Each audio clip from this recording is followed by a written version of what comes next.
És evident i és sabut que les particularitats del sòl influeixen en la qualitat final o en els matisos dels vins que n'obtenim. Això és degut a la capacitat que té aquell sòl d'afavorir l'alimentació, diguéssim, els nutrients i l'aigua a la planta, el que és l'intercanvi catiònic, que és d'on sota els peus. Hi ha sòls que tenen més capacitat d'intercanvi catiònic, més facilitat per acumular aigua i també nutrients i passar-los a la planta, per dir-ho d'una manera fàcil, i hi ha d'altres amb els que és més difícil. Llavors, la capacitat que tingui la planta o la facilitat que tingui la planta per absorbir aigua i nutrients és la que determina després la qualitat o les diferències, els matisos entre els vins. La vitalitat, bàsicament. Potser és un concepte que no es pot quantificar, que no es pot analitzar en un laboratori, tot i que hi ha proves com la cristal·lització sensible, amb la que això es reflecteix, però el més important, el que impulsem, el que donem peu amb la biodinàmica és a tindre sòls vius, que hi hagi una vitalitat extra, plus, respecte a l'agricultura ecològica o inclús la regenerativa, gràcies als preparats en gran part, també al maneig que fem, però en gran part als preparats biodinàmics. Bé, aquesta vitalitat, tant al sòl com a la planta, amb els dos tipus de preparats que fem servir, 500-501, al final es tradueix en uns vins que també estan més vius, que contenen aquest grau de vitalitat, cos etèric, que en diem tècnicament a la biodinàmica, i que permeten que la vida del vi, a part de més harmònica i equilibrada, sigui més llarga, que és el que busquem una mica tots els cellers.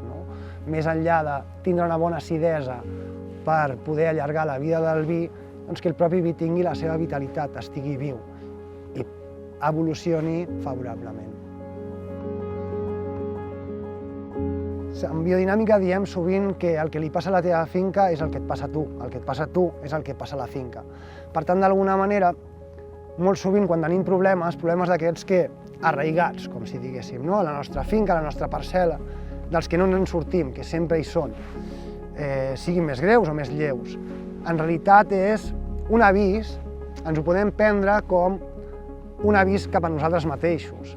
Podem fer una revisió del que està passant al camp o podem fer una revisió del que ens passa a nosaltres mateixos i actuar per dues bandes. I el sorprenent en biodinàmica és que això surt a la llum amb molta més força que en altres agricultures. És a dir, donem peu a que això succeeixi amb una observació sensible de la nostra finca, amb l'aplicació dels preparats biodinàmics, tot això afloreix. I és bonic de veure perquè, d'alguna manera, al començament pot espantar una mica i et pot descol·locar, però a la llarga ho veus com una eina útil i realment treballes sobre tu mateix també.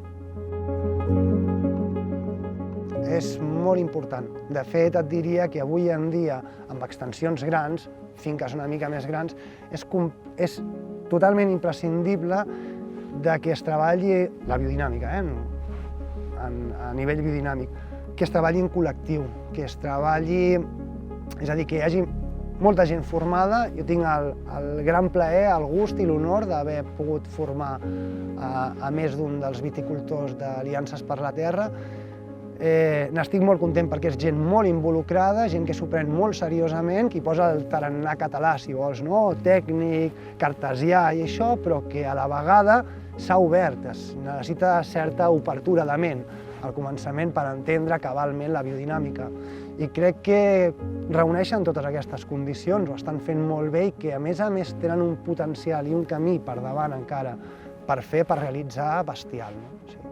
Sí, és un exemple.